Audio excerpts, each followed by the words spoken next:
This just came in. So apparently the Navi CEO says that Simple and Flamey are still gonna be with Navi.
Hello, folks, and welcome to the very first edition of Retake, our CSGO talk show.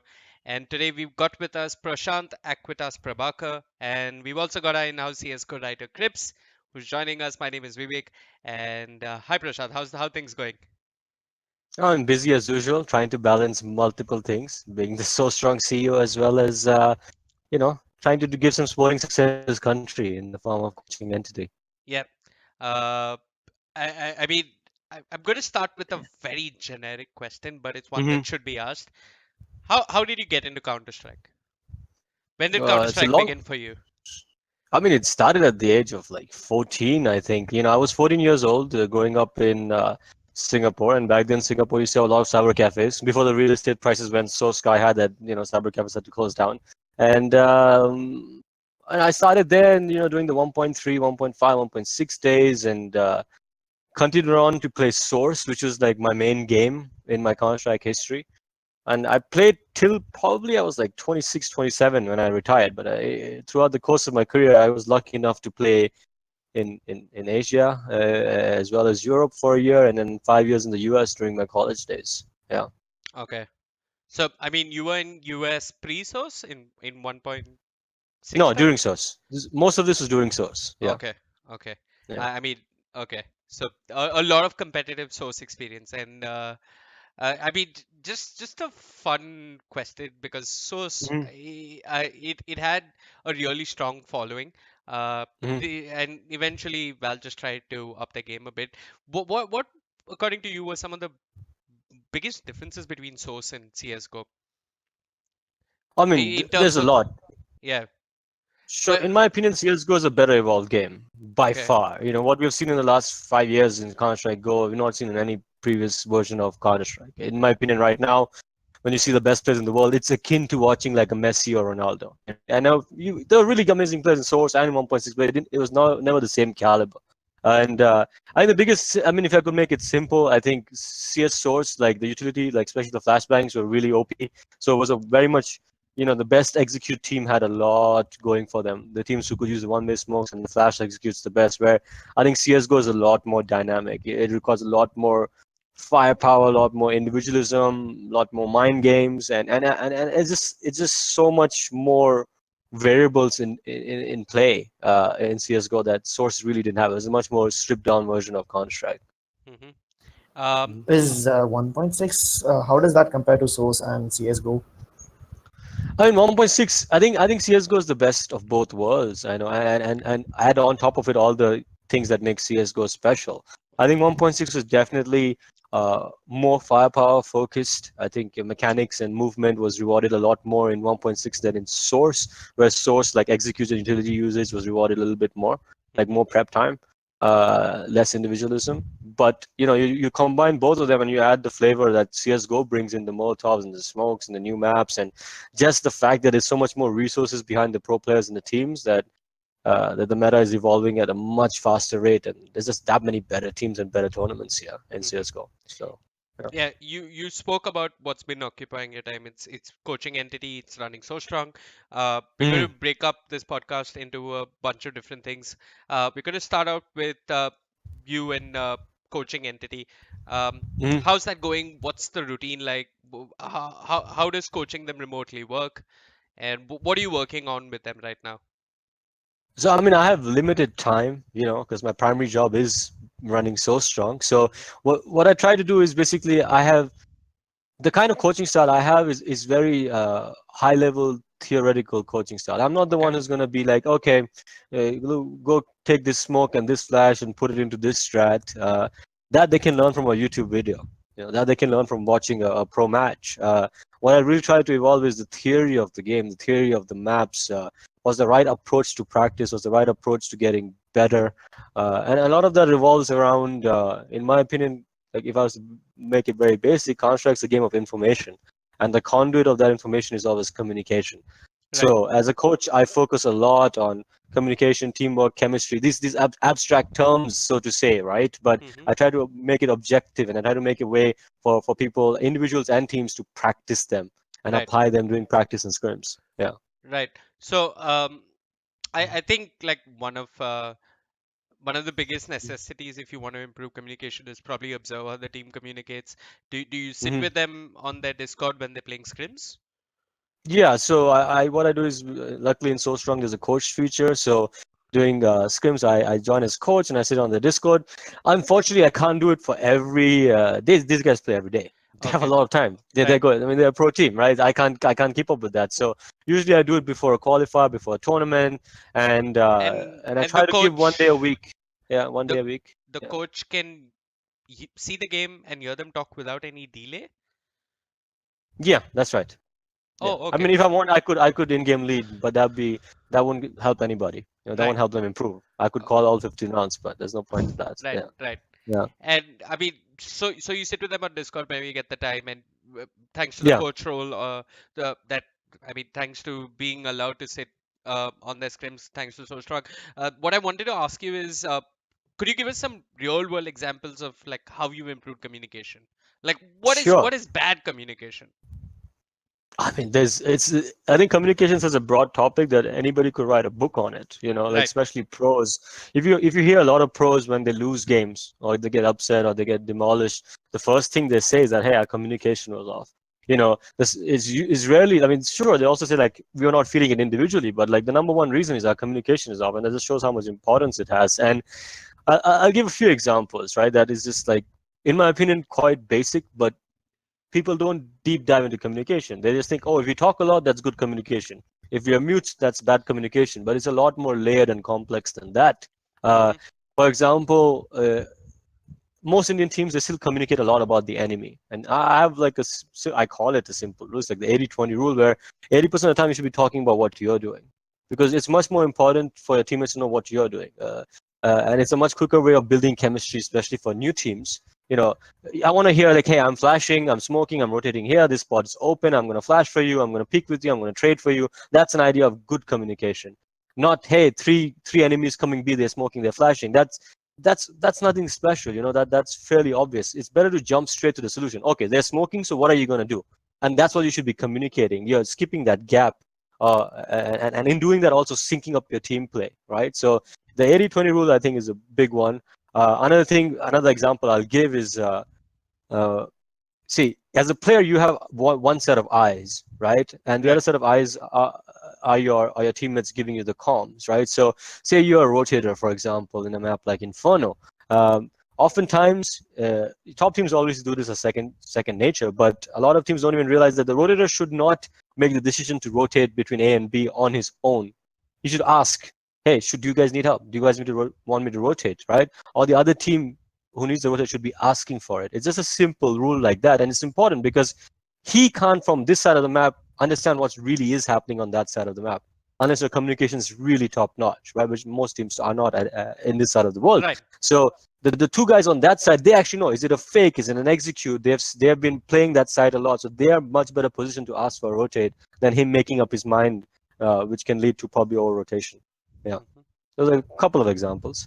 I mean, Okay. I can give one more. Like something simple as asking questions of your IGL when he calls a strat. So one thing that I've been working with Hellranger a lot is that he's got the right idea tactically, and he understands what he wants to exploit for the most part. I'm not saying he's still a work in progress. He's still growing in the role of exploiting enemy rotations on the T side and stuff. But what he struggles with is being clear with his comms. See, the way we used to call before that, because he had inferior teammates and stuff like that. No offense to anybody that played with him previously, was that he used to micromanage each person. So he would say, Psy, go do this. I'm giving an example of this team, right? Marshall, you're going to do this. Amos, you're going to do this and do that, right? Now, for those individual players, they're going to listen their part and then they're going to zone out, right? Because he gives like very detailed instructions for each role, right? Right. Each person.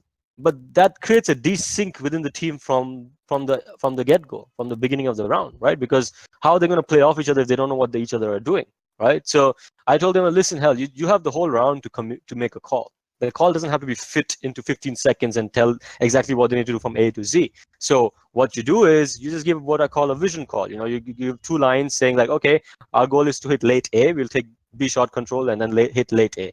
And then just give the one guideline to the player who's the most important in that late A execute. So for example, if you're hitting late A, you don't want your lurker to go and die and give them unnecessary map control. You don't want your lurker to start throwing smokes and flashes when you're about to hit A so that it causes a rotation. So just say, okay, we're going to hit A late. Sai, you're lurking A, just hold your position, punish any aggression. That's it. And let the other guys make up their minds, Another thing, in order to being more clear, is also like calling out times. A lot of callers here don't call out a time. They should say, we're going to swing to B at 40 seconds. We're going to execute at 35. Use the clock. People just say, let's go now. Let's do it now. Now is very subjective to all 5 players. And that's what ends up causing people to go in one by one, or one guy still ends up baiting. But that's because the IGL has not synced them up properly. you know. So these are some examples. Yeah. It's also not a very fulfilling way to be an IGL, right? If you're micromanaging and then one guy Yeah. fucks up and then you're like, oh, we lost because he didn't do what I told Yeah. him to. I mean, Five brains are always better than one, and you should exactly, trust your teammates. Yeah. exactly. I'm also going to ask you a little bit more about something. You, Mm, I mean, back in Delhi when I spoke to you, you mentioned that you were looking to coach a team for a while, and you mm, wanted a team which has potential. mm. For you, these are the five players that have that potential. Do you think there are any other five players out there in Indian CS that would be worth a coach's time or have the same potential? I mean, let's just assume these five players weren't there. Who'd be your next five?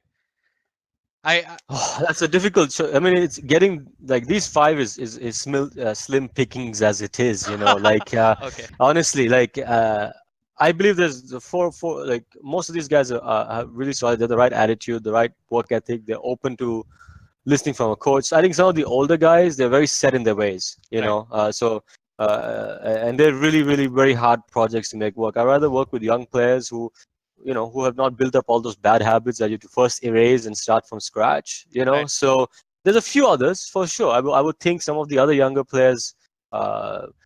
People might crucify him for me this because he's not proven on land, but the Forsaken kid who, was I think he shows some potential. I think X Cali was another young gun who is now considered one of the experienced ones, but he's still young in Counter Strike years, and Yep. he has some potential. I think the two easy guys, I personally don't know them, so I've not talked to them or played with them or played against them. After I stopped playing for fun with TMG, these guys kind of broke into the scene after that. But from what I've seen so far, they're doing some things right, So they're not individually anything amazing, but they get to the finals and they push the top teams by just good teamwork and solid fundamentals. So some of them, I would think, probably have potential to be coached.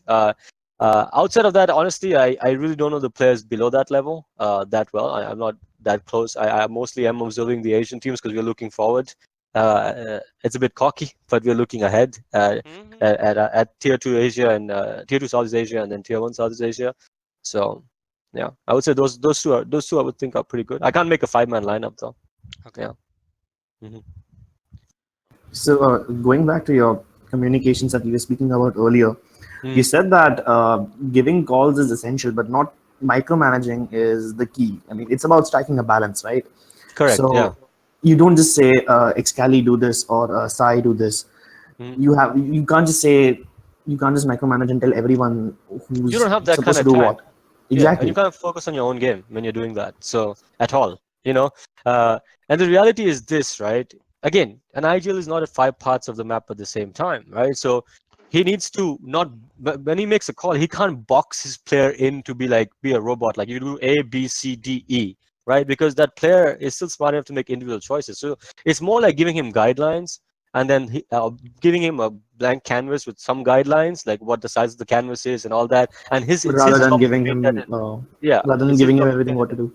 Okay. Yeah, the IGL should not be painting it for each player. The individual player needs to paint that. Yeah, yeah, Okay. yeah. Um, Kripz, I think you've frozen. Huh. Okay, I think Mm. you can probably just disconnect and reconnect from the call, Kripz. Um,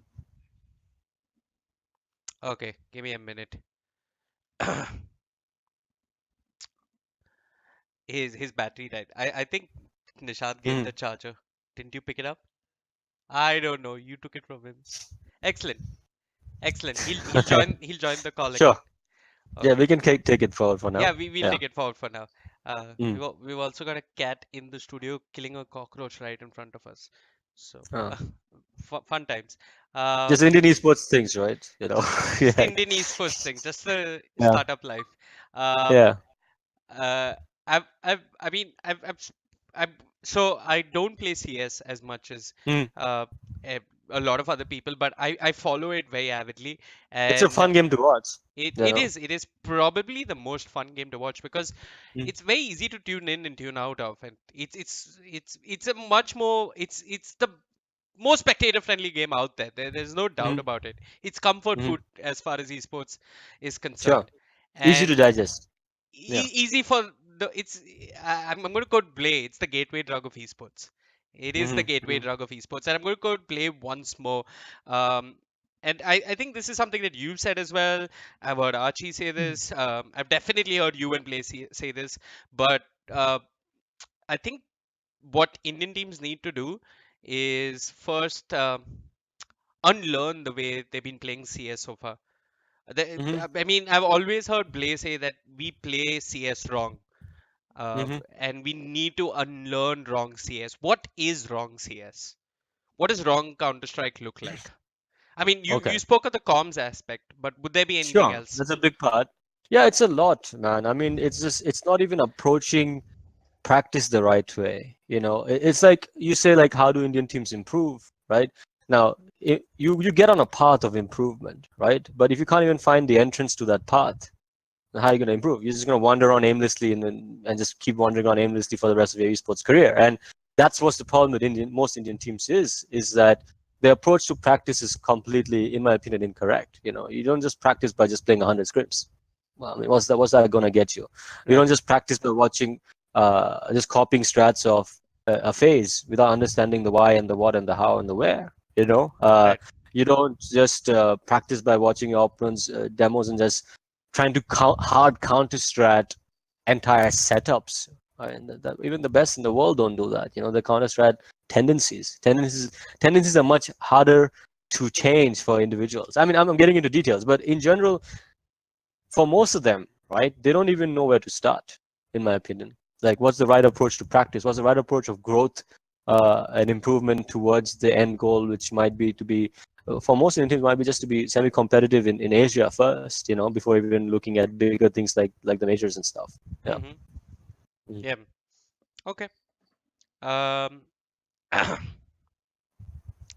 mean, I can tell you what the alternate of that is. What is good ways to practice? Some of the things they could implement or start implementing.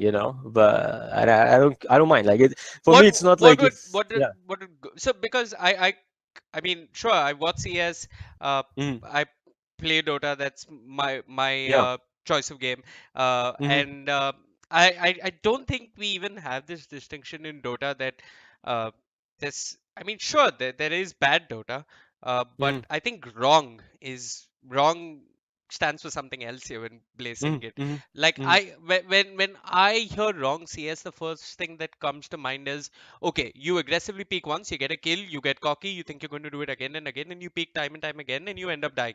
That's what wrong mm-hmm, CS would look to me like, I guess. mm-hmm. But I mean, that's greedy, that's that's again, stupid, that's taking your opponents for that's granted.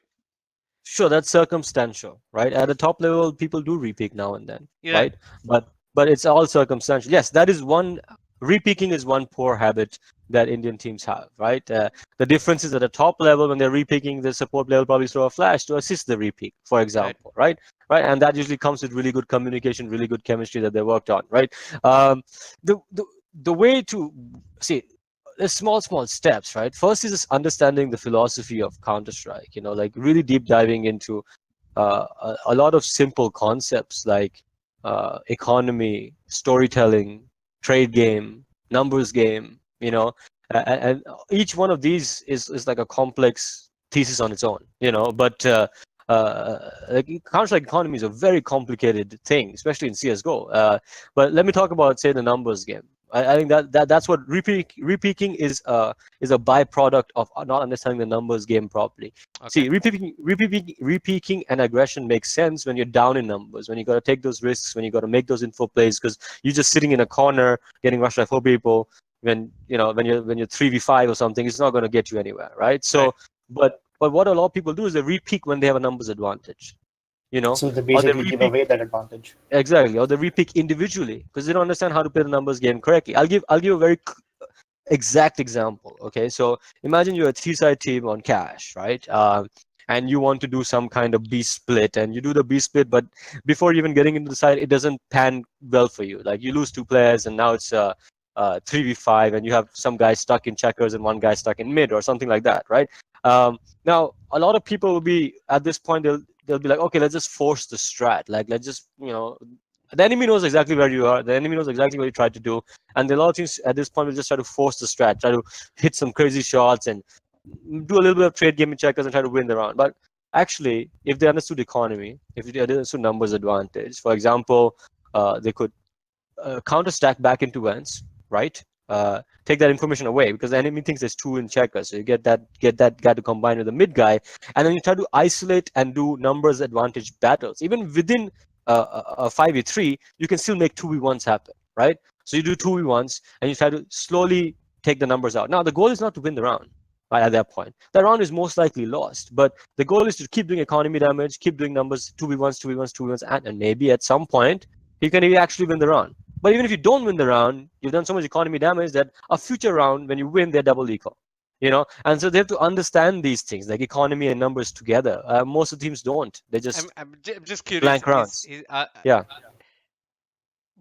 I mean, until you started coaching Entity, was there any Indian team which understood economy at this level, in your opinion? At a very base level. Then you went to eco and went not to anti-eco. But they didn't know how to build the story out of it. Even in my non-prime matchmaking, we all roughly know when to eco and when not to eco. Yeah, so that's and about it. When in doubt, just buy a P90. But I mean, yeah, they'll know. They'll force after a 1v1. They have some basic guidelines of economy. Or the last round was a 1v1 clutch. Let's force now, because if we win now, we can eco them. We can break the economy. That basic understanding, but they don't really factor that into how they play. They only factor it how they buy. You understand? That's the difference. Like here, I'm saying, like, how do you factor economy numbers and how you play? They only factor what we should buy and when we should buy. It's not as simple as that. Yeah. So you don't only consider your own economy, you also try to consider what the enemy is gonna have in this particular round and what kind of money they will have in the next upcoming round. Exactly. I talk about storytelling being a very important part of Counter-Strike, right? See, you might have 10 different strats, you might have 10 different stats, but knowing when to do what is the most important thing. For example, if as CTs on the first gun round, after you won the pistol, blah, blah, blah, you push really aggressively, you push really aggressively, do some kind of all-in play. This is an example. There's many ways to tell a story. What that's going to do is it's going to slow down the enemy's default, right? If you win that round, for example, now they're going to be hesitant in taking map control. They're going to use more utility for future rounds in taking map control and just doing because the they base defaults. Go aggressive every round. Is that yeah? What you're saying? Yeah, they'll expect the aggression, right? Because you've shown that card to them early in the half. Right? You've shown that card to them early in the half, and are going to use up the Molotovs. They're going to be waiting for the aggression. That automatically means in future rounds they execute. See, every team has a pace. Okay, every team has a pace off their default. They usually hit A at 40 seconds. They usually hit B at 20 seconds. If they have a numbers down, they like to prefer B, and these are all tendencies, right? If you can, I was going to say the wrong word. If you can mess with that pace, right? I was going to say the F word. If you can mess with that pace, you already made them uncomfortable. Instead of them being very comfortable hitting A at 40, now they're hitting it at 30 with less utility. And all you did that is because you chose early in the half to play aggressive. That's the story you've told them. It's not only building or selling a fake in one particular round. You don't just do, we try to do some smokes at B and then you end up going game. That's not the only fake you're doing. It's you're a story of a half. All across the map. Yeah, you're doing a story of the half. You're creating a story for the half. Yes. Yeah. Also, I noticed one thing. Whenever Indian teams face against other Indian teams, we were talking about peaking, right? So let's say if you do peak, if you have an habit of over peaking and you do it against an Indian team, you'll most probably get a frag and you will be successful in that peak. But if you develop that habit and you do those peaks even in matches against other top teams, it probably won't work out. I mean, you might be able to peak and get a cool headshot on some Indian player, but you do the same thing against BNTET or X-Accurate or some other high-class aimer, you're going to be wrecked. Yeah, sure. And that's the thing, right? So when you start, say, Indians are good individually to a certain extent. I think we can compete with most tier 2 Asian and Southeast Asian teams, not the tier 1s yet, like the BNTETs and stuff, right? But what the difference is that what you lack in individualism, you make up with teamwork. Right, so the difference is you can still make the peaks, you can still make the aggro plays. You should not play like, again, I was going to say, you should not play like cowards, right? You should not play like cowards. You should not just sit in sites and be like, oh my God, we're playing against BNTETs, right? You can still make those peaks. All you need is that when your opera's making that peak, you need somebody with a support flash, who can help them exit out. Yeah, or somebody, a pair that's going to be ready to trade. Make sure that you always try to lull them into crossfires, because even if that guy might be better than you, he might be 1.5x you, right? But he's not 3x you, right? That doesn't mean he's not going to kill 3 of you guys, right? He's going to kill 1 and then you're going to trade him. right? So you gotta play like that. You can make up individualism, lack of skill, mechanical skill, with teamwork and numbers. Hmm. And that takes a lot of work. I mean, that itself is such a complicated concept because you can have excellent crossfires at the beginning of the round. That's your setup. You started with, for example, on the city side, right? But what happens when this action happens there? And now the rotation's happening, those pieces start moving. How do you still maintain your crossfires? How do you still have trade games running? How do you still have pair works running? And that's what I'm trying to work with Entity a lot, is like this constant mid-round adjustment. I talk about it like on the series I talk about, like watching Barcelona, for example, right? In football. When Barcelona pushes up the pitch the defenders come up to the halfway line, right? Yep. When Barcelona is defending, Not the every attackers time in come back. football, okay. Right. Right. So what I'm saying is that even you can't ever have a situation on the city side where A team is playing their own game and B team is playing their own game. I'll give an example on Inferno, right? If the B guys are pushing down banana and the A guys are going down apartments, one place goes wrong, how long is the rotate from the other side? It's the longest damn rotate It's a on the long map. way. Yeah, it's the longest damn rotate on the map, right? So why are you pushing both at the same time? For example, right? If one person's pushing, the other one probably should be playing a little bit more passive, a little bit more cautious, with the knowledge that, hey, if this push happens, what's the reaction? Should be countering that, right? Uh, so it's like this balancing act that I'm trying to teach them. That you move as a 5-man unit across the map. Even when one guy's making a play, you guys are adjusting here as well. It's not just about, hey, I'm going to make a play in isolation with my pair. It's not as simple as that. Yeah. Hmm. So it's not only about the person who's immediately next to you, but No, it's also about the other three. Yeah. the three. Yeah. So about these mid-round calls, so which part of the calls is the coach responsible for, and which part of the calls is the IGL responsible for? So I mean, I'm trying to find the difference between what calls is the I can IGL only make. come in during the tactical pauses. During scrims, I make sure that I don't talk and I don't take control over. See, I've called the same strat that Hell calls, but it succeeds because the team just believes in me.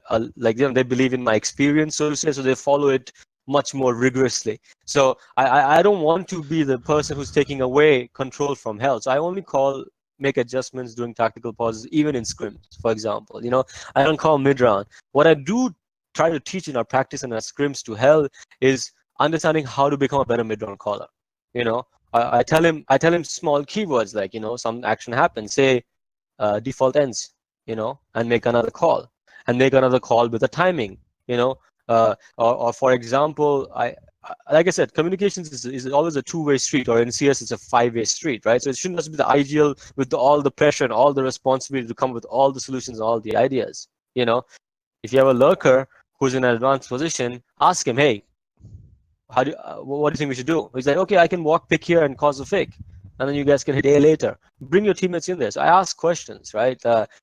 If say Hellranger makes a call that we are going to do a X, like 3-1-1 split on train outer bomb side, right? It's the job of the Ivy guy to make his call more clear by asking questions. So the three guys, do you want us to go fast? Do you want us to do a contact play? Do you want us to go slow? Do you want us to just wait until 40 seconds? That makes the IGL starts thinking about his call more clearer, right? So he's like, actually, you know what? We'll do it slow. Just bait out the grenades. We'll hit it late at 40 seconds. Now the call is automatically better because why? Because one teammate asked the right question, right? So Right. that's So how you I don't look at simply communication. follow whatever the IGL is saying. No, you should help. You should supplement and support the IGL to make his calls better, to make him think better, also, right? So flesh it out. Yeah. Right. Uh, I had another question for you, and this is a very CS:GO India kind of question. Um, but it is a question for every CS:GO player because Sure. they want to know, and I somehow feel that um, I don't know, maybe in Dota the meta directly goes from the pro level to the average Dota player very quickly, and they're Mm-hmm. all in touch with what the international um, meta is Is. like. Yep. So Mm-hmm. I mean, we know what the meta is in Mm-hmm. Dota, but in Counter-Strike, I somehow feel that I don't think that everybody who's playing MG level matchmaking in CS:GO knows what the meta is.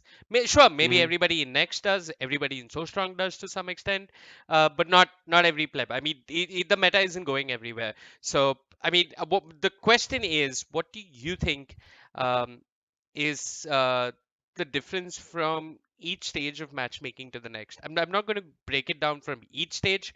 Let's start from average to uh, I.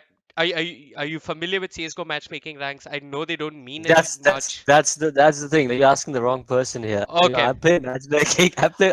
I'm sorry for your long. You did a very long question, but I'll try my best. Okay. Okay. No, no, I no. think Let I me think phrase my question yeah, differently.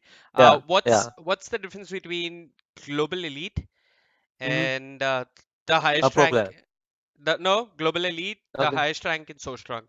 What would be an actual difference of global elite and a next player? What would be the Oh, actual difference in gameplay? sure. What does CS It'll be look like massive. at that level?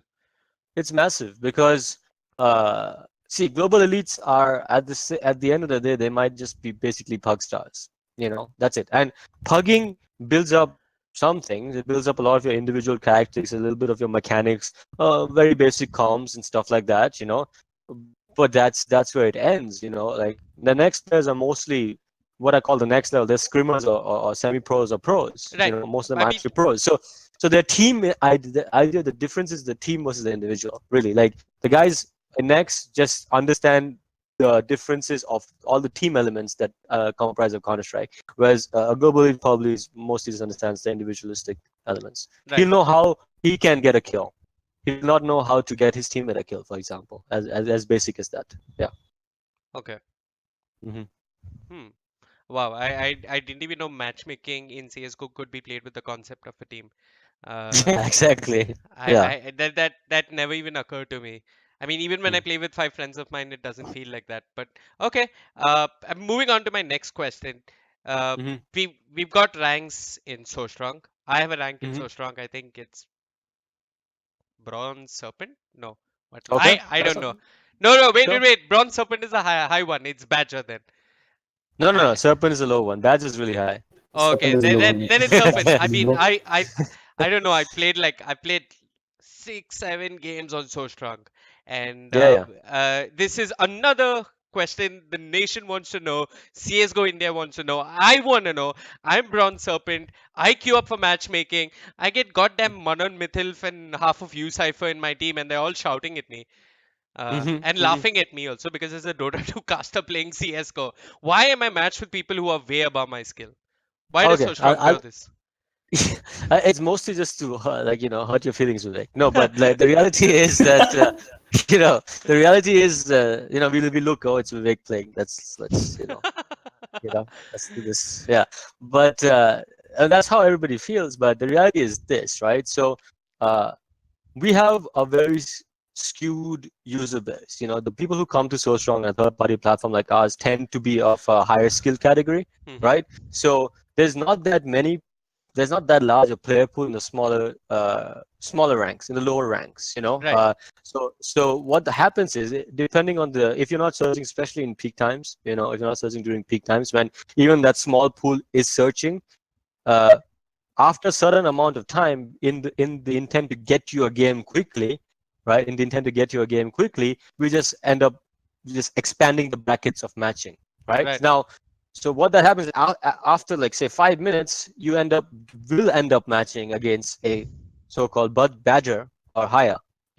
But what we're trying to do now going forward is, as our user base is actually increasing quite a bit and we're seeing more and more of these players of various ranks come in, we're going to put hard caps. So what that means is that if you're a chicken, you can't really, go end up matching against a badger or a pugmaster. And similarly, if you're a badger and a pugmaster, you don't really want to play with chickens. It's not fun for anybody. So, but that's only a luxury you can have with more players. Because if you have limited players and you put those kind of hard restrictions, the time to get a match, or you'll never get a match, basically. In some cases. So it's about finding that balance. About, hey, do you want a game quickly, or do you want the most fairest game? And the most fairest game can only come with a larger user base. Yeah. Right. Uh, Mm. Larger user base. I mean, that's something you brought up. You Mm. have a subscription model as of now, Mm. and I mean, I definitely see a lot of value in So Strong. Like for Mm. one, I mean, but so I started playing CS:GO, right? I used to play 1.6, and I just started playing Mm. CS:GO recently because I got a computer which could run it. Otherwise, I've been playing off my Mac. And Yeah. I played, I calibrated, I realized I could hit bad people. But I realized that heck, smokes are damn important in this game. In 1.6, it Mm. was all about just throwing those flashes and whatever. But smokes are really important. I need to learn smokes. And then Archie Mm. showed me the practice mode, and I was like, Mm. wow. Because I was actually struggling to learn smokes To on my find own. a way to done. Yeah, Yeah, yeah. I was really struggling, and Archie showed me that you can control the camera, you can do all this amazing shit. And I also see another tab over there. I see something called the scrim tab. Mm. Is that a very used feature?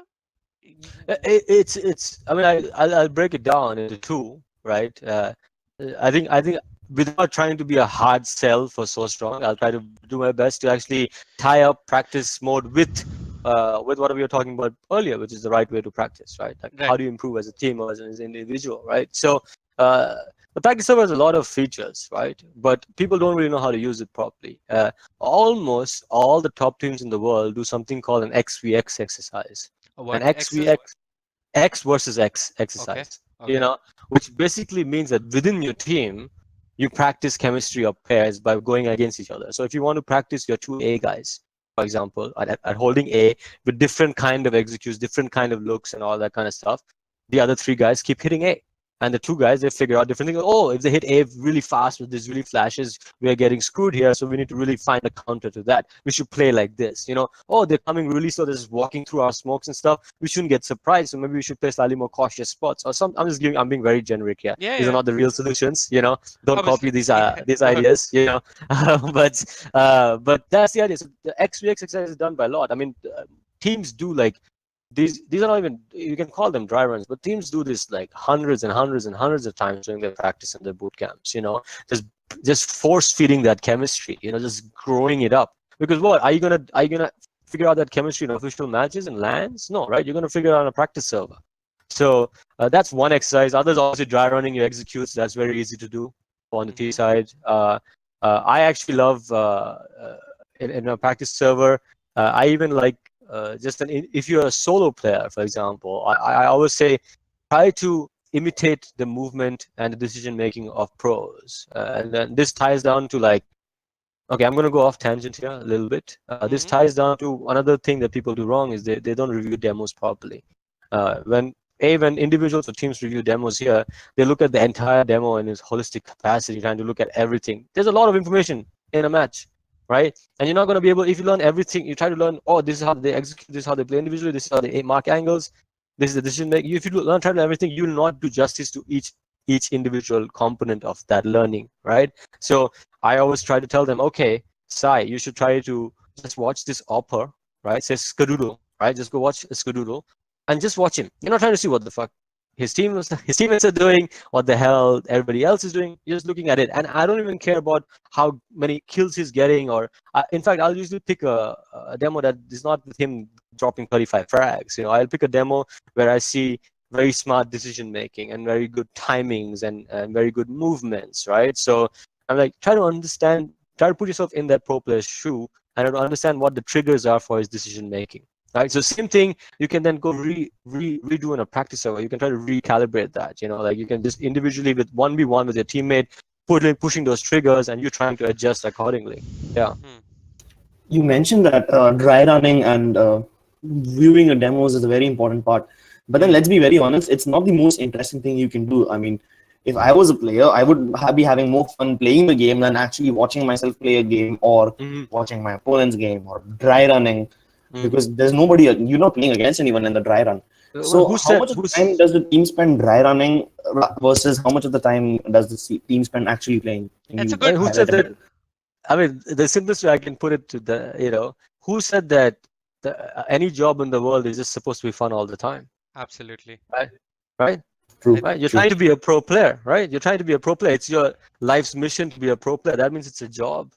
And not even in SoStronk, I do stuff that I don't enjoy as a SoStronk CEO. Although for the most part, it's really, really fun. But I do stuff. I have to do accounts. I have to do ops. You think that's fun for me? No, it's not. But it's a necessity. It's a necessity that you need to do. So it's the same thing there. And I'm not of the statement that I'm gonna make them do only the boring stuff. So I don't think, but by the way, I don't think it's just boring. Luckily for me, the guys I have, they actually enjoy it. Yeah. Right? They actually I enjoy mean, dry running. They actually enjoy all that. So, and that's the right attitude to have. yeah. Yeah. It's a little bit like football or even Karate Kid. You do wax on, wax off for 5 years of Mhm. your life before you actually get to go fight someone. And Mhm. I think the question that Kripz had is that how much time do you insist that the guys work on the dry runs, and how much time do you then, like, when do you feel that Exactly. they're ready to get and execute the dry run in an actual scrim? Like, I mean, I, I don't I want to go into insist. your full breakdown of Yeah. your time with them or your schedule, Sure. No, and if I can break it down a little bit. This yeah, is the funny thing. I insist zero. I never tell them to go dry run. They do it of their own accord okay, because they want Yeah, to get a that's dry really run. good. They want to do the executes. Like I said, I don't actually go into the details of what strat they should run, right. how they should run. I tell them that hey, you should have a B execute. You should have a B expert. Go figure it out. They figure it out. They give me a few variations. I say this is a good one, right? And then they'll go practice on their own time. When my time is there, I'm really working on a lot more of those abstract concepts, like comms, teamwork, chemistry, decision making, mid-round adjustments, all that kind of stuff is what I can really provide to them. They I can run dry runs from watching other stuff. I Yeah. think, I mean, I've already learned a lot, and we're not even halfway through. I think what you told me Mm, about mm, about telling a storyline with how you mm, play. mm, Uh, mm, you are Setting a personality for your team. Yeah, setting a mm. personality for your team. I mean, so everybody says CS is easy to watch, but I've Mm. strongly, and I'm sure everybody also agrees that at the high level, it is so nuanced, it is so It is. goddamn tactical.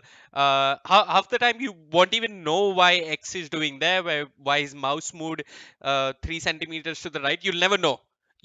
Yeah. You can't read half those things, and And the scary thing is, right? At least in 1.6 source, you could watch the top teams, and you could still be like, that's the right way to play, right? The difference is in CS:GO, at the highest level, when you're watching a phase versus SK, right? There's so much counter stratting involved, right? That if you just imitate that, you're imitating that on zero knowledge. The reason exactly. Nico makes that move is because his analyst and coach and his IGL have put hours and hours and hours, okay, on how to counter SK on that map at that 40 second when Fur is doing that move. So Nico will do a move that in 9 out of 10 times won't probably be the right decision. But because of that counter strat, that tendency, it is the right. Now, if you go copy that and try to do that in a match, you're gonna die 9 out of 10 times. Because that's not going to work for you. It's going to work against SK, but not against Against X. SK, against Fur at that second, In So that it's map, that level on in that that map. side. Yeah, exactly. Yeah, I mean, Yeah, so data driven. I mean, there's so much yeah. potential for machine learning and data to come into Oh Counter yeah, Strike. Um, for sure. I mean, That's what's happening in Dota. yeah, I don't know much, but Dota Plus, I think it does the same. so the people have done this for Counter Strike. There's this company called Overwolf, which has made like this free Counter Strike overlay, which analyzes your game and gives you data in real time. Yeah, I mean, I've seen it. It's quite basic data. I think there's a few more in this space that are doing the paid platforms or pro teams and stuff that are doing it at a much higher level. For example, StatsHelix, StatSpy, and Shadow GG. These are three in the same space, I would say, and they actually you can upload demos of yourself and also of other teams and pros, and they give you detailed heat maps that you can then filter out. You can filter out the heat map by saying when it's so let's say I want to look at Device's tendencies as a player. I want to look at his tendencies when he's down in numbers, and it'll show me the heat map, for example. So now I can figure out how he plays when he's down in numbers. He tends to be more aggressive. He tends to make more peaks. Does he just hold angles? That his teammates make the aggression. So that level is coming, and most of the pro teams are using that. The Devices himself said that actually doesn't study the heat map of his opponents. He looks at his own heat map and death maps, and he looks at all the spots where he dies a lot, and tries to improve that. So yeah, so it becomes more unpredictable, so to say. It doesn't become that obvious. Is it more important to study your own gameplay, or is it more important to study the gameplay of your opponents before going into a match? Definitely on. I strongly believe that even that's a much broader question, not just studying, right? Like you should always try to focus on playing your game. You should be the, like I said, you should be the author to the story. You should not be reactionary. You should be the actor. I always say these things because you want to dictate the pace. And if you break it down more, you want to dictate the pace. You want to take the fight to the enemy. A lot of same sentences that make the same thing. So yeah, you should always work on creating a play style for yourself. Whether it's a play style across all maps, you're lucky enough to do that. That's really amazing. It's very hard to do.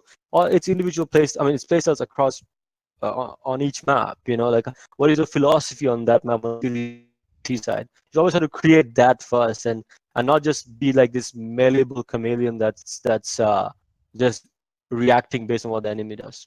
Yeah. Speaking of different maps, does Entity have the fixed IGL for each and every map, or do they have different IGLs for different map, or does someone call out more on one particular map, or how does it work? Hellranger is the fixed IGL for all our maps, but what we try to do is that, like I said, even for, I want all the players to have a voice. It should not just be one voice dictating everything. So I encourage, like on the city side, for example, Amaterasu, I believe, is a very strong mind in Counter-Strike. I think he's a little bit more mature than Hell and stuff, and I think in my opinion, he's the most complete player. I won't say the best, but the most complete player in Entity, right? So I give him a lot of control on the city side to like manage one side while Hell manages the other. So there's like kind of like two IGLs, but Hell's making the superior call, like Hell's calling the setup, and then within the setup, Anuj is doing the micromanagement and the changes on one side. At the same time, Psy being the primary opper, I want Hell to. We are still working on this because Hell struggles to give away control as of right now because it's his habits from the past. But I want Hell to ask Psy, hey Psy, where do you feel like picking?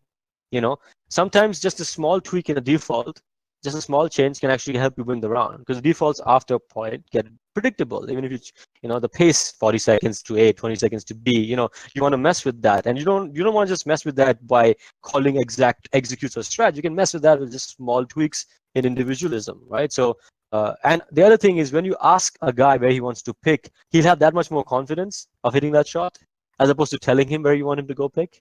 You understand? So Right. I like again, small things in communication that makes us a big difference, right? So Hell, Sai, where do you want to pick? Now, at the same time, I'm not going to give Sai full control and say Sai's going to go pick like some random spot where he's got a very high chance of losing the duel, right? He's going to pick from 3 or 4 things we have practiced in previously. He's going to have a choice there, but it's going to be 3 or 4 things, Yeah. So talking about Psy being the opper, I know that Marzil also is an opper primarily. So how do you decide whether Psy does the opping or Marzil does, or do you have like a double op setup at times? At times you have a double op setup on certain maps. Marshall's the secondary opper. On some maps he's also the primary opper. For I mean, I don't want to give away all the tricks. It's Overpass. Overpass is the primary opper. I know he's just that. really comfortable He with the owns on open. Overpass. Yeah. Yeah, he's very comfortable with that. But actually, Marshall's strength is in an entry fragger as a rifle. He just has no fear. He has absolutely no fear. He'll be like your Rambo. He'll run through fire and he'll go take heads. He doesn't stop. He's very good at holding W, and that's what you want to utilize. You don't want to change a player too much, right? So we try to use his strengths. So I'll give an example. I think Marshall's other successful team was the old lineup. I forgot what they're called because I'm so confused with TMG. No, not TMG. When he went to Shanghai with DNM, Ruby, Aequitas, Invictus. Invictus. Yeah, I can't keep up with the names. They change rosters so fast, right? So, in that lineup, for example, he was very neutered. He was very neutered because they kind of told him, "Don't peek, don't reaggress, don't make plays. You just sit in the corner and do your job." And that's not his natural game style. That's not his natural strength. Like instead, as an IGL or as a team, you should try to cultivate his strengths rather than.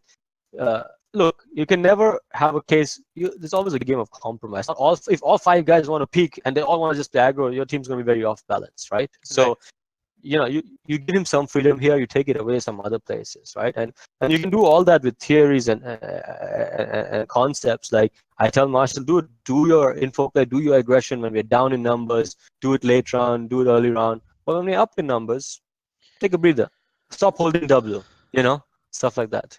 Yeah. Damn, so many questions. I've actually written them down and they're all slipping through my head as well. Hmm. I I have a question. yeah, So shoot. you said that you should adjust to your player's strength, Hmm. but unfortunately, what happens most of the time, for example, when Marzil was in Invictus, you said that he was not being allowed to play the style he wants to play, Hmm. and that leads people to believe that okay, that leads people to believe that he's not a good player. Same with So they Excali. go for Same thing the happened with Excali. Yeah.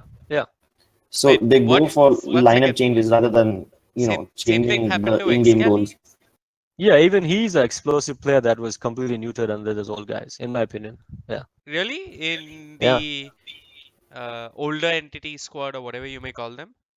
Yeah, yeah, because at least I mean I would rather answer the question, but yeah, in general, Okay, Excali okay. was also playing the support role. Yeah, yeah, he was like, A star, Ace, Ribby, them being the old dogs, them being the more experienced players, they would take more of the showy roles, rather, I would say. Or Hmm. they trusted each other to make the right calls, and they maybe did not give as much trust to Excali and Marshall. Yeah. I'm just curious. You mentioned two names in your possible roster. That if there ever was a secondary roster which held a lot of Mm, promise, you mentioned Forsaken and Excali. yeah. Have you caught Hunter playing? Do you think Hunter should be there? I don't know. I'm a big fan of his. Have Yeah, you? I've seen a little bit of him. Again, like my experience, Hunter is still very very new, but he's making quite a lot of waves in the scene, and he's a very solid opper. And the guys who played with him, like Psy and all, have told me for the most part decent things about him. Right? Right. Okay. I have not. I have to watch him play a bit more. I know he can drop the frags, but then that's never the thing that impresses me. Right. I can play for 2 months hardcore CS, and I can drop 30 bombs in a game Counter Strike. Okay, like, and I'm an old man who's almost retired, right? Or definitely retired, right? I just play for fun now and then. So it's not impressive to drop 30 frags in an Indian land. What Right. really impresses me is how good are you in comms, how good is your teamwork, how good is your understanding of Counter Strike, how good is your decision making? Do you make the right decision 9 out of 10 times? Or, well, not 9, at least 6 out of 10 times. Do you play the numbers game correct? That will help me understand, like, if Hunter is the right man or if he's just like A star. A-Star can drop 40 frags, but I think he's an amazing individual player, probably the best mechanically gifted player in the country. But I think he's a horrible team player. Absolutely horrible team player. Okay. Yeah, yeah. So talking about decision making, here Mm, comes the most important decision of all. I mean, mm. at what point do you decide that you do not want to continue with one particular player? At what point do you decide ki, okay, I don't want to let this player experiment with some other play style. I want to experiment with an entirely new player. At what point do you decide to change the lineup? That is I such mean, a hard question. you set goals. You set goals, and when you don't achieve it, you take a hard look at it. So, for example, we set goals. We expect to be the best in India. Like, I have a very strong goal. Like, we win the lands for sure. We become first in all the Indian lands, but we also shouldn't drop It's maps that are part of our map pool. If we drop maps that are part of map pool, we're underperforming. That's my goal. Like, it should be clean 2 zeros, right? right. In India, because our goals is for Asia, so that we need to just make a stop. Like, if we want to be here compared to the rest of the Indian teams, it shouldn't be like this where they're taking maps off us. If it's like this, then the gap is that much higher with the Asians. So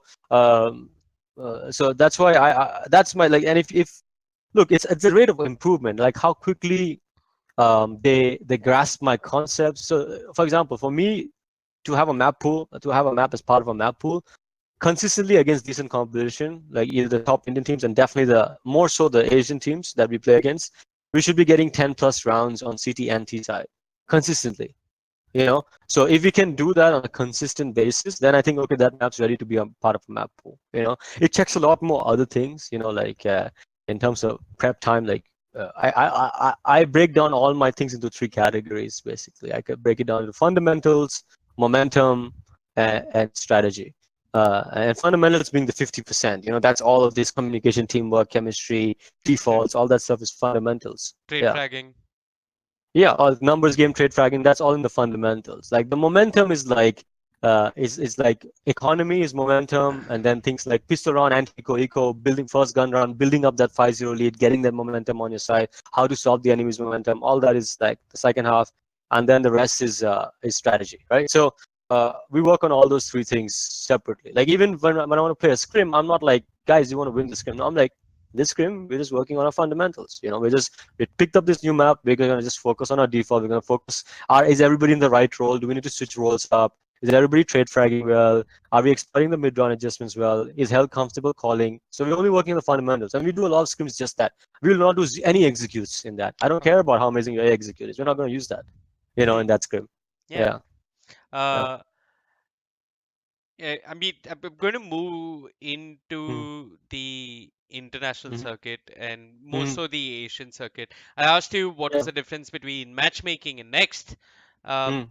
what's the difference between the best that Indian CS has right now, which is Entity, in my eyes at least, and Tier 2 Asia, Tier 1 Asia, and China? Or Um. I think it's Okay. safe to say we're Tier 2 Asia. We're almost there. We are Tier 2 Yeah. Asia. I think not only entity. I think let's be good calibrated. Do some of the previous lineups have also would be considered part of tier two Oh Asia. yeah, I mean, Like yeah, I you went to just. Extremes Land this year. I saw Eternal. Damn, I don't have a name for them. I Mm, saw AS A Star, mm, Excali Hunter up close. mm. They were competing. They gave That could Dreamscape. hold on. They beat Mineski. I was there. They were giving Dreamscape a run for their money. I saw Hmm. communication issues. I'm not going to get into that. But I was Yeah. standing behind them, saw them up close and personal. I think they Yeah. can compete tier 2 Asia. I Hmm. think Too Easy did reasonably well in the DreamHack qualifier. Hmm. Entity did well. Ended up losing versus Beyond, if I'm not Beyond, mistaken. yeah. Beyond Yeah, Maple, yeah. Beyond Yep, Maple. beyond Maple. And Yeah. I think it's safe to say that we're somewhere in Tier 2 Asia. But what's the Mm. difference between Tier 2 Asia and Boot Dreamscape? What's the difference between them and, say, Flash? I think is they put in they practice the better way. And okay, the difference between even signature and boot and flash is also quite a significant jump in my opinion. And then when you start looking at tier one Asia, which is like flash Tyloo, and then I would say even tier two Europe, it's like gets exponentially larger, right? Right, So it's like an exponential curve, whatever you want to call it, right? So right. I would say the main difference I think is mentality.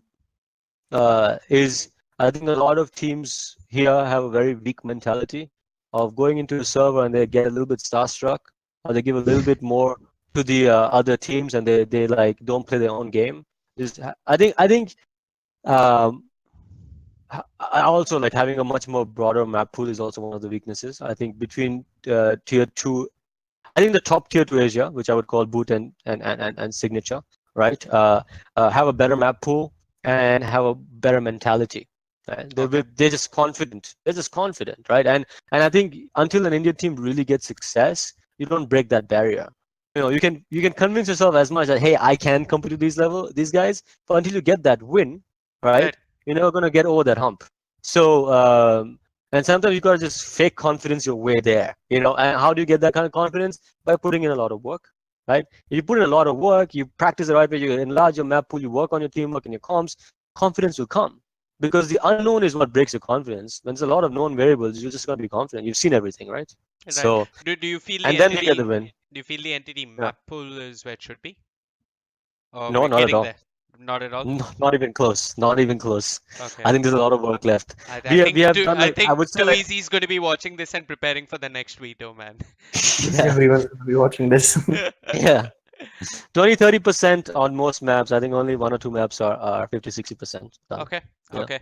Yeah. Um, I also wanted to ask you, you said map pool and mentality, and this Mm, is, I mean, this is at such a primary level what differentiates Dota 2 and CSGO. The score mm, means nothing in Dota 2. It's mm, like, whose line is it anyway? The points are imaginary. And mm, the points that really matter, you can't see them. You don't have access to the data while you're playing. But in CSGO, you know that mm, you're 7 rounds behind. You know that you have zero money to work with, and everybody breaks. Everybody mm. breaks. How are you helping your team to deal with that situation? And this is actually something That's a big challenge. That's a big you challenge. literally Yeah. have to deal with each one of them, because yeah, sure, Yeah. hell might be okay with it, but if Sai is broken when he's 7 rounds down, then your team doesn't Yeah. function fully. And the reality is this. I'll admit where I'm bad at. Like I'm a very theoretical and logical guy. I'm not that good a motivator. I haven't been all my life as an IGL. I just tell people to grow the hell up. You know, like that's all I do. I'm not really good at coaching and using baby gloves to write their mentality, get their confidence back. There's people like that. You know, the motivational coaches like that. I'm not one of them. I'm very hard and very straight to the point. I'm like, dude, like, come on. You know, like grow the hell up, stop being a pussy. You know, like I talk simply like that. And look, the main problem is actually is again, it comes down to communication, even in this sense, right? It's such small things. When you die, don't say, "Oh man," you know, like that little bit of negativity, it just goes into the whole team. Yeah. You know, you're depleted. Don't, right? And the other, I said some small things like don't just be super energetic when you're winning. You should be super confident when you're losing as well, because that's when you need it more. When you're 6-0 down, you should be louder than when you're 7-0 up. You know, because that's when you need it more. When you're 7-0 up, everything's already going great. You know, what more do you need, right? Yeah. You got momentum. You know, so it's about those small things. Another big one is stop talking about the previous round. Stop talking about the previous round. Yeah, They waste all their that's time. something almost Okay. everyone struggles with. Yeah, I'm like, just folks, you can talk about it after the game. Only talk about the previous round. Like I say, like only give advice that you should have done this differently if you lost the previous round. Mhm. If you feel that it's going to happen again very, very soon, right? If you feel in that match it's going to happen again, where you're going to do the same strat and you really want this guy to do it right this time for the right flash, for example, then, right? Other than that, you don't talk about the previous round. You don't talk about why you should have done this or you should not have like flashed it, why did you not peek for me and all that. No, none of that bullshit. You know, you don't deal with that. You just focus on the new round. There's still the game's not over yet. And that's the beauty of CS. The game's never over until the 16th round is won, right? That's why there's so many immense comebacks. So yeah. Yeah. You I tell them I not to talk about this round. I mean, I know this is a random nugget of coaching information. I'm just going to throw it in because I think this is Mm, one thing that stayed with me. Is that mm, a lot of teams look at replays and they try and find their mistakes. I remember EG's mm. Dota 2 coach. I think it was EG. It's very important. Yeah. It is. But they're one of the few teams that looks at the games they've won and try and Hmm. figure out what it is that works within them. That's also smart. Yeah. I don't do that Yes. actually. I should Yes, probably get that. so EG, I Yeah. remember one of the players saying in this in an interview that we actually study the games we win, not to just gloat about how good we are or how bad the Mm. enemy is, but what is working for us Yeah. and What is your success formula, right? what You're trying to. That's what you're trying to identify. Yeah. and maybe if entity experiences a couple of maps where they're 6-0 down and they start coming back, they'll start figuring out what it is that allowed them to come back from that 6-0. uh, yeah, but yeah, the mental game, I think it hits CSGO players the hardest. I Mm. think all of international CSGO is all about comebacks. It's all about 16, 15 or Very strong mentalities. yeah, Yeah. 16, The pro guys. 15.9. They're going into the decimals even when FaZe plays. Mm. It's insane. Uh, you Just use I'll expand on that a little bit, right? Uh, Actually, if I could, I can't, but if I could, I mean, maybe I can actually. I can record. I know already when they make those comebacks, what's good. You know, and that's right, what I'm trying to teach them. They communicate better. right. They're less negative. They're talking about the right things. The hell's calls are more clear and all that kind of stuff. So what would be more important is if you could record the audio and the demo at the same time, and then look at it both, and then they'll really click. It'll really click, right? Hey, okay, this is why we made the comeback. I Not mean, because Psy went and got a 4K with the op individually. It's actually because we it's were communicating better. it's Yeah, what led to that 4K and what led to them winning yeah, the round. It's yeah. yeah. I'm sure I can help you with audio recording software that can do that for you very easily. Mm. There's something called the Windows Recorder, man. It's free. It, I it know. records. So It, I'm not the ones who's gonna do it. They have to do it, right? So I it's one agree. extra thing I they have to agree. run, and the Counter-Strike pros are like, oh, FPS, Wow, I'm you know. actually giving them more homework now. Uh, but Honestly, Yeah. if you even watch the games that you won, Mm. you will feel better, right? I mean, Yeah, yeah, you you won should. this, you feel better, and that will somehow enhance that or strengthen that mentality. About mentality, I want to talk about one thing. A lot of the events that happen on Indian lands, Mhm. the teams are literally right next to each Yeah. other. So to weaken the my other person's mentality, this sledging. Mhm. Do you think sledging exists a lot in this country, or is it a good thing to be there in CS? I think Hell takes part in it. I've seen him So, get up and make. Yeah, he's very aggressive. I mean, I've seen I him think get it's up there and scream, to a limited capacity. "Whoa!"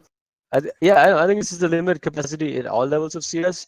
I think as the sport becomes more and more professional, it's actually reduced. Like it was lot worse. Like the In level of Singapore. sledging everywhere in the US especially. In the US especially. Like actually, I'll give an example because I came from the US Counter-Strike background where talking shit is a big part of the mind game itself. So there was an instance where I just came and played a Funland with Adi and stuff here in India in ICC Goa 2012, and for some reason the best computer Wait a minute. was on. You played the Goa tournament? Yeah, we won. The one Yeah, with the swimming pool? yeah, that one. Yeah, That was yeah. my casting debut. That was the first time I casted a game of Dota Oh, ever. That was the first game oh, of Dota that was ever casted as far as I remember in India. oh, damn. Okay. Small world. I, Yeah, I didn't see 2012, you. right?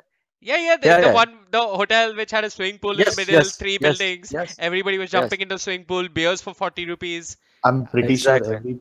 every hotel has a swimming pool nowadays. So I mean, Yeah, what but I remember exactly what he's talking the about. So stage was yeah, near the yeah. swimming pool. The main stage was near the Exactly, swimming pool. yeah. So that's the one we ended up winning. And so Okay. I don't know how familiar you were with Counter-Strike or if you were watching it back then. So it was the final map.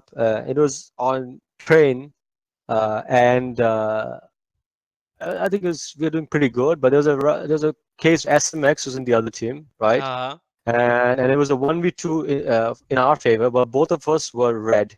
Like we had like 5 HP and 10 HP. So it was a very much a winnable round for SMX, and we would have broken our economy if he won that round, right? Mhm. So now I don't want to I want to bag on the guy. This happens especially in slightly more older lands where it's slightly more dialed down. The players were very close to each other. Like the two teams, as you know, were very close to each other, right? And I, as an IGL, was actually sitting on the edge because I had the best computer, and so typically in the middle. And SMX was on the edge on the other side. And I knew on the second map something fishy was happening because he had like a headset off, listening basically, trying to listen in, to my calls and oh, stuff. so he So was I was trying to like, listen into your calls. Oh man. yeah. So I was like, okay, man, you do that. I'm gonna use that against you, right? So I'm underneath pop and I'm just making bullshit calls. Like I'm underneath ladder, right? He's in inner bomb side with the C4, and I'm just shouting to my teammate who's as confused as me because he sees me in the radar and he's like, what the hell is this guy saying? But I'm like, as soon as he tries to plant the bomb, I'm gonna nade him. You just wait. He's gonna be naded. He's gonna do 80 damage. As soon as he tries to plant the bomb, I'm gonna nade him. I just keep shouting that at the top of my lungs, right? My teammate who's And in connector is very confused. My teammate who's in connector is like, what's going on? Like he's not. How can he nade him? He can't nade him. He's nowhere near. And the whole time I'm saying this, I'm just walking up behind ladder. I'm just walking down. I hear SMX fake plant once, look around, fake plant again, look around. By the time he actually passed the bomb, I'm behind him and I kill him. So after that, he put his headset on. So yeah. Ah. Yeah. And Yeah. I mean, I have very fond memories of that tournament. That was roughly when AFK began. That was also Nodwin's first tournament that they ever did. Yes. That was Nodwin's first tournament ever. It was in Goa, and I think that was also one of the last few tournaments where you had this really whatever. I mean, like everybody yelling at everyone, kind of Homely. why Homely. Yeah. homely is the Yeah. word. I think Yeah. homely went for a toss, and we're now a lot more professional, clean cut. For sure. Yeah. Yeah. But yeah, Dota 1 tournaments were all the same. I mean, I'm Hmm. sure you've seen some of those videos of people just getting up and shouting at each other. Oh But yeah. Yeah. um, I used to be called like East India Company and a lot of derogatory terms in the US, in meeting the win. Yeah, in the US, I used to be called all kinds of things. So, Jesus. but you just build up a strong mentality. That much I gotta tell you. Yeah. With all that comes, you build up a really strong mentality because you take shit, you give it back, and that's how you earn their respect as well in a large Exactly. extent. No. Yeah. I remember talking to you 2 years ago when I think that was the last LAN you casted. You used to cast once upon a time, and hopefully we'll see you casting again. But I remember having this conversation with you. I have it every Indian LAN with Blay and Archie, even with Hell. I speak to Hell and Anuj for hours sometimes. I say, guys, Indian Dota, I mean, sure, our Indian scene Oh yeah. is messed up. We have no competition, but we have one team that does reasonably well in SEA. We are not top 5, Mhm. we're top 9. That's That's where good. we And SEA is a very competitive scene, like you said. So top 10 in exactly. SEA is no joke. It's Yeah, much yeah, more cutthroat than CS, I'd say. But I yeah, don't for know. sure. I don't want to get. I could be wrong. I'm not going to make any such claims. No, But I agree with you. we Yeah. compete. We compete in Dota and Mm, SEA. We do. We mhm, so I've also been trying to understand how Counter Strike qualifiers work. I had a mhm. long talk with Nick from CS:GO to Asia as to how goddamn majors and minors have quals. Found out that one major didn't even have a qualifier. Teams are just invited. But yeah, all of that Yeah. aside, uh, why does Indian CS:GO not compete in Southeast Asia? I've had this conversation with you. Uh, this year we started to compete from the Last land, year, it was last 6 months now. Yeah, I would yeah, say. Yeah. from the Yeah. land that you casted then. Back then, your Mhm. last land with Blay. Uh, do you think we made progress? Yes, I think so. And you know me, right? I'm one of the most negative Nancys out there when it comes to Absolutely. I talking mean, about Counter-Strike because I only focus on the weaknesses. But yes, I think we made progress. Do I think the progress is fast enough? No. That's the difference. I okay, think we've improved, but not at the rate we should be improving if you want to keep up. okay. Yeah. And Mhm.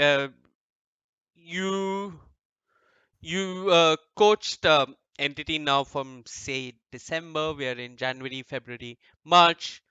You feel like we're making progress because a lot of people are invested in entity as fans, if nothing else. Do you think you're hitting your timings? Yes, I think there's still a lot of work left because um, see, I talked to these guys and I'd played with a couple of them, like like very mildly, I won't even call it coaching, advised rather brutality when Sai was playing for them. And Right. obviously Marshall, I played in my fun team TMG, right? Where we don't practice, we just go in and do whatever and try to somehow upset the top teams because that's all we did, right? But outside of that, right? Like I had never really like in Indian CS, I never put in my all in to like teach somebody the right way of playing Counter Strike and put in my time really to teach them, right? And I'll be honest, I'm not saying that I overestimate. I picked these guys because I really do believe in their potential, but I realized that okay, I'm starting from a lot lower than I thought I would be starting from, Okay. in terms of improving them because. And it's not their fault because they just don't have the exposure and the experience of the international scene, right? So I can't just assume that they'll learn it randomly, right? So Right. somebody has to give them that. And so I was like, okay, so I made some assumption that these things they already know, but actually they don't. So I have to work on these things as well and these things as well, So it's a little bit slower. Unfortunately, also if I had more time, so if I was not in a hypothetical world, I was not the SoStronk CEO and I was a full-time coach, it'd be a very different picture. I think these guys would already be top 5 Asia, you know, already. I think they'd be taking maps up, boot, signature, all of them, maybe even being competitive with Tyloo. But I have limited time to give them. But with that limited time, I think they're growing at a good rate. Okay. Yeah. Um, I'm going to bring up Sure. another aspect of India versus Southeast Asia, and I'm Mm, going to draw a parallel to Dota here. So, mm, Southeast Asia as a region in Dota mm, is like it's got a lot of fans. The fans are mm, crazy. It's followed like how mm. we Indians follow our cricket. That's how Dota is followed in the Philippines. That's how crazy Yeah, they are about their Dota. And yeah. the Philippines, they have their way of playing. Uh, yeah, I mean, what was that old Korean side in 1.6?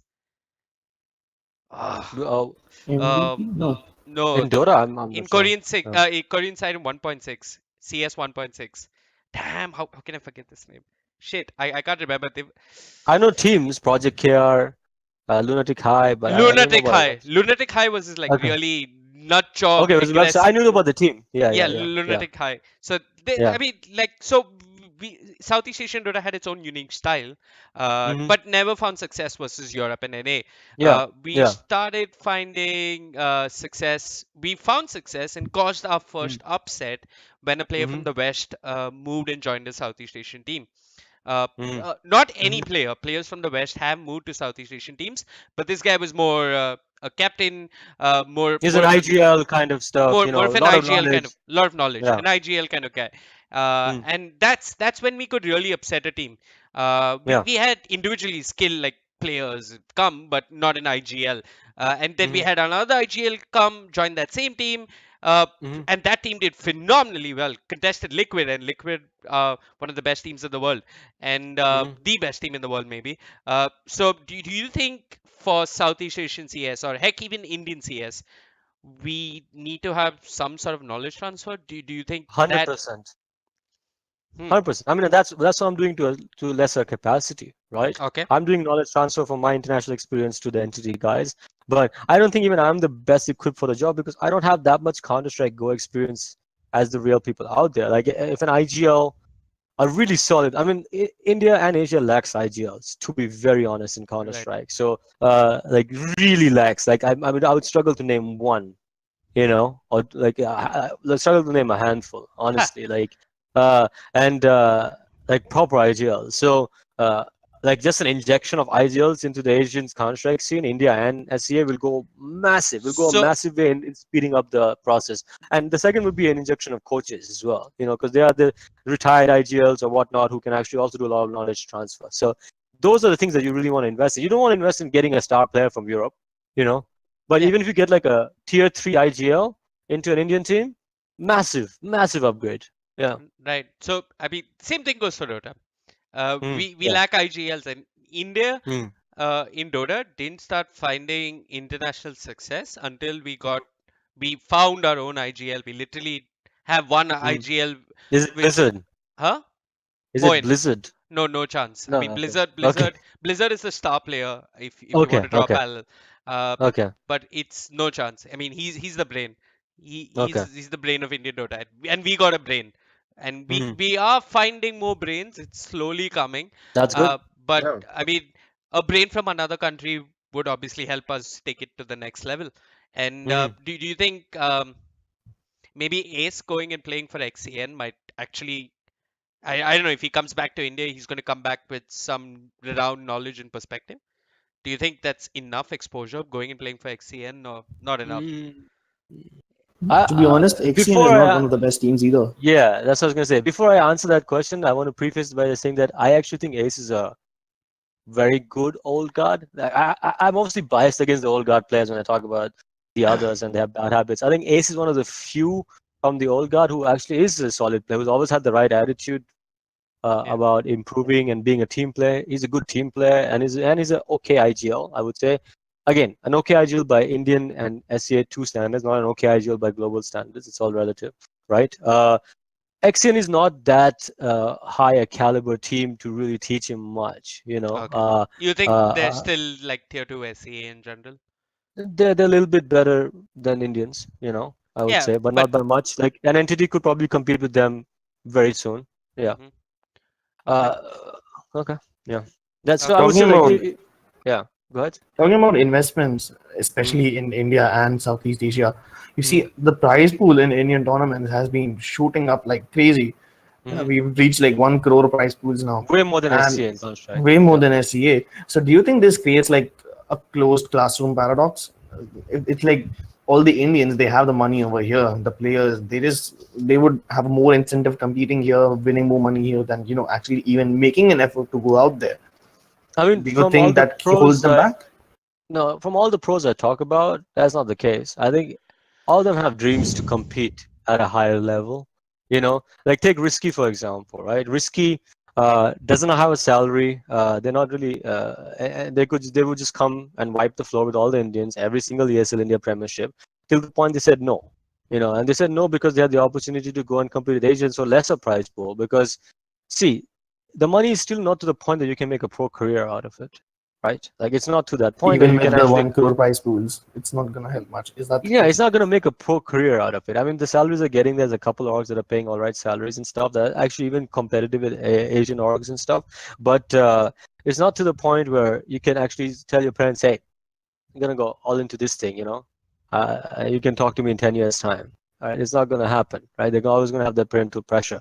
So in order to really do that, like the unfortunate thing is that they have to get international success. That brings in uh, I think as Indian ecosystem improves, there's more and more Indian sponsors will come in, and the monies will go up to maybe a point where it can be just sustainable, just being an isolated closed classroom thing. But I think we're not quite there yet.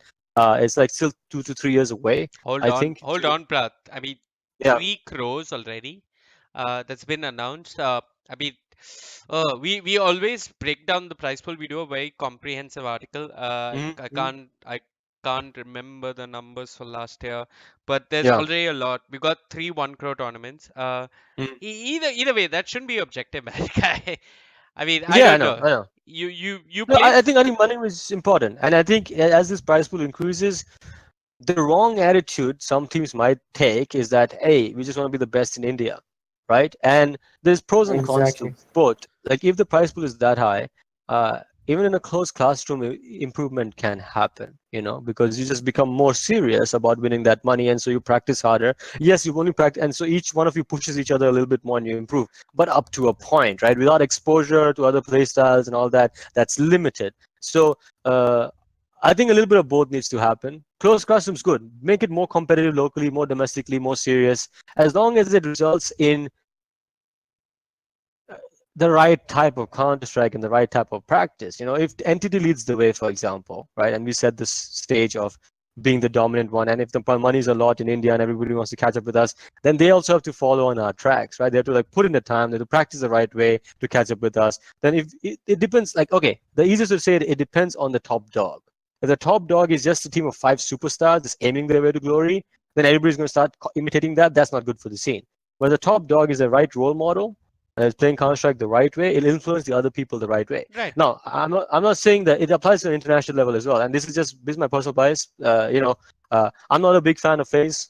Okay. I'm not a big fan of FaZe because of, look, I don't think they're a completely individualistic team like a lot of people think. I think there's a lot of structure behind that. Carrigan is not a silly IGL. But you look at it, okay. So when Fnatic was the top dog and they played a very individualistic style, what was born from that? And LDLC came out, which was even more YOLO, even more individualistic. I hated watching that team play, right?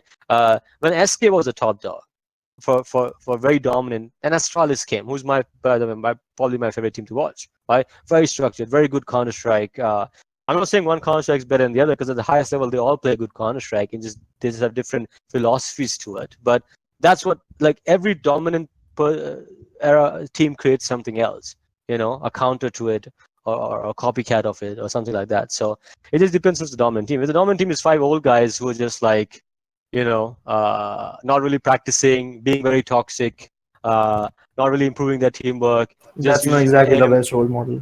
yeah, just using their aim to stay at the top, it's not going to improve the scene.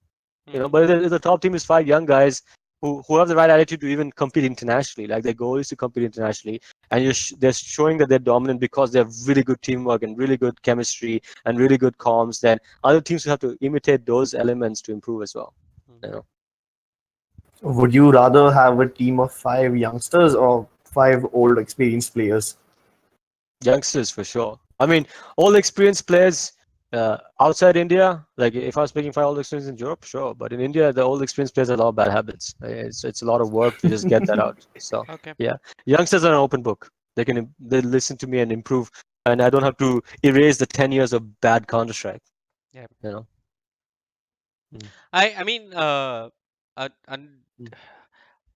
just be another. back. I have to connect my charger. One Oh, second. okay, go on, Yeah. go on. We wait for Prashant. We've actually run this podcast long enough to drain his laptop. We've run this podcast for a while. Kripz had to charge his battery as well.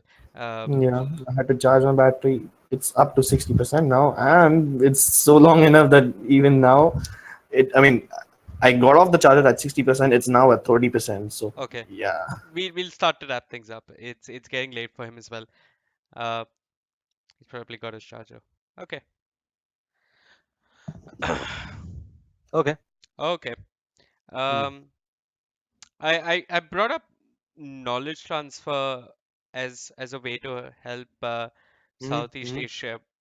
You said what differentiates say India from like tier one Southeast Asia would be mentality and what Map was pool. map Map pool pool? and mentality, but that's like I would say an easy level, Right. easy way to explain. Yeah, yeah. What I mean, You, why is Asian or even Chinese Counter-Strike not made enough of a mark globally? so I think the gap between that is just Counter-Strike understanding of Counter-Strike. The Indians, all of this side of the world has good talent, but it's just a very individualistic approach to the game. They don't really put in the time in mastering all the elements that go into the team side of the game, and it's a lot. It's a lot. Like I generally don't think a lot of the top Asian teams even put in that much time into communication. They go to the point of just, well, they might go into detailed callouts. They might give some keywords. Like um, there used to be a time where some of the old school guys, when esports didn't pay that much, some of the old school guys that I looked up to and I learned from in Singapore, there was a team called Titan, not the Titans with existence now. There's a team called Titan from Singapore that actually went to like second place in WCG in 1.6, and they were in the CGS, and they were kind of like a little bit like they took me under their wing when I was young and upcoming, and I learned a lot from them. And I feel bad now that a lot of the pro players are kind of spoiled. We didn't get salaries back then. We did it as a passion, and we put in more time into learning and understanding the game than some of the people do now. They might put in more hours, but a lot of those hours are wasted time because they're not practicing the right way, right? I'll give an example of something I learned from them, which has been like I learned from them ages back. This is during the beginning of my career, and I've struggled to implement in a lot of my own top teams. So it's not that easy to implement in Entity. Even when I was playing, I struggled with this, and it was a color-coded system of communication. It was very simple. It had 4 colors, like black, green, orange, and red, right? And you basically, instead of when you say you're holding a spot as CT, let's just take ramp and nuke, right? If nobody's there, you say ramp green, right? If you just see a couple footsteps, you're not sure, you just 1-2 guys trying to make a pick on you, it's ramp orange. You see them rushing you with smokes and flashes, and you spot a C4, it's ramp red, right? And in my opinion, the most important one was black, right? Black is the most important one, because ramp is not a place you hold a lot in nuke. So you just go down into lower bomb side. When you go down to lower bomb side, you're given up ramp. So you say ramp black, like nobody's watching it. So what that tells is the rest of your guys, like, hey, somebody behind you, right? And guys like, oh, somebody can backstab me. So he's aware that it's not being watched, right? So I could implement it in most of my teams. So I don't expect Entity to implement it right now. One sec. Yeah. We Yeah. lost what you said after ramp black. Yeah, Nobody's watching it you. got garbled. You Oh, sorry. just I saw my video connected go down a bit. Yeah. Okay. So So Ramp ramp black. when somebody goes down, you say ramp black. That since ramp is not watched, right? And what that tells your other teammates is like, hey, it's open. You can get flanked. I think I'm lagging again. Yeah, you are. Huh. Yeah, I think my Bro is lagged. anyway. So you get the Oh, idea. okay. You're back. You're back. I tried fixing it. Wait. No. You're lagging again. I'm going to give you guys a wait screen and try and fix this quickly. Damn. Just when things were getting interesting. Bro, are you there? I think it's my internet, man. I don't know if one of the guys are downloading or torrenting or something. I don't know. It's definitely Petri playing PUBG, I'm sure. But yeah, Yeah, most likely. Right now it's a bit stable, but I can't guarantee it. Maybe we should end it soon. yeah. I'm going to put an end to this. I'm going to Mm. wrap things up. I'd love to go on for another hour. We will probably catch Prashant once more and dig deeper into his mind. As you can see right now, he is frozen. But before you go, I'm going to try and attempt to put forth one last question for you. It's about SoStronk. Oh no. Okay. Oh yes, Mm. the nation wants to know. CS:GO India wants to know what's the deal with the anti-cheat? When, Yeah, so where? well, We I'm need not a gonna Most list. give a one. date. I'm not gonna give a date, right? Okay. Because anti-cheat is a very complicated thing to solve. I know you've been hearing us towing this company line, but trust us that we live, eat, breathe Counter-Strike. That's why all of us are giving up our full-time jobs elsewhere and other opportunities to join SoStronk and do this job. And literally, that's all we're doing every day. Right. We're working on anti-cheat, and like just to give you an idea of the scope, it's a lot. It's broken down into 2 parts. There's a prevention part of it where you just block people from entering the game, hooking onto the game, and there's a detection part that happens on the server side. So even the anti-cheat is broken into 2 components, right? And everything needs to be tested extremely detailed, right? You test anniversary edition 32, 64. You have to test all of that, apply to everybody, right? And all the different detection parts you test as well, and it's something that can't have positives, right? So because of that, we really put in a lot of work to make sure that we don't lose our character. Okay, he lagged. I think. Bro, can you leave the call and just join it again? Sure, I'll try. Yeah. I'll try. I'm back now. You Should I are just back. stay? You are back. We Okay. missed what you said. You said there's a lot of testing. I think 32-bit, Yeah. 64-bit. Is that what you said? Yeah, like different windows, different OSs, different editions of them. Oh wait, is Because CS:GO on Mac? no, no, we're not Oh, doing Mac. We're supposed to is not on Mac. So damn, we're you're back. you're, you're Yeah. freezing. Oh, just as the CSGO anti-cheat is, came up, nobody's but going to believe the this. idea is you can't have a false positive and an anti-cheat.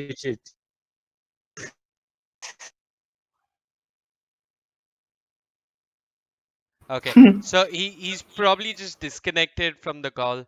I'm gonna drop the wait screen. I'm gonna try and see if he reconnects. He is trying to reconnect quickly.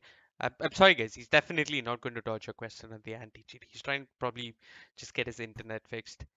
Um, I don't know. I just reconnected, but I don't think it is fixed. oh no, your audio is actually fine, but Yeah, we can actually hear you. there's I mean Okay. yeah, there your camera's back up. Okay. Oh, beautiful, Okay. beautiful.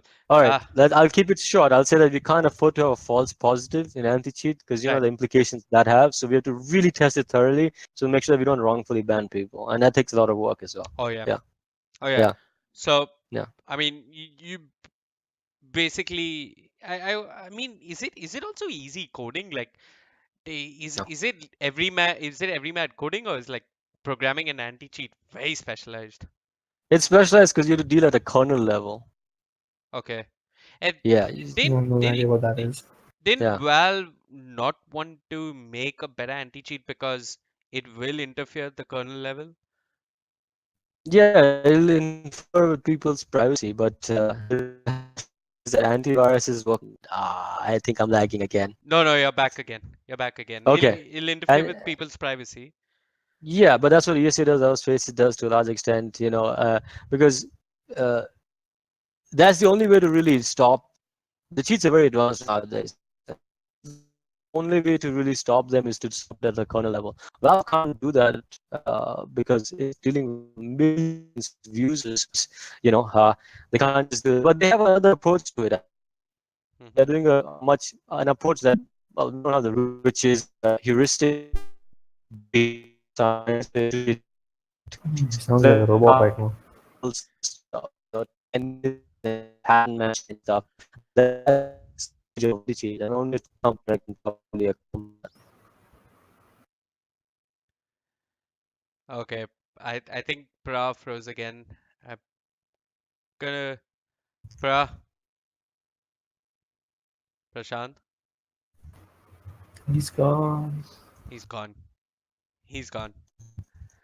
Uh yeah, there he is. There he is, Pra. We can see you. We can see you.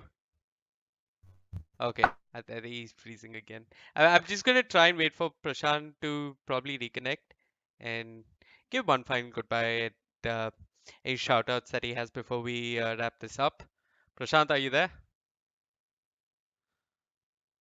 Huh. Yeah, I'm back, but I can't promise stability right now. I have to double check what's going on.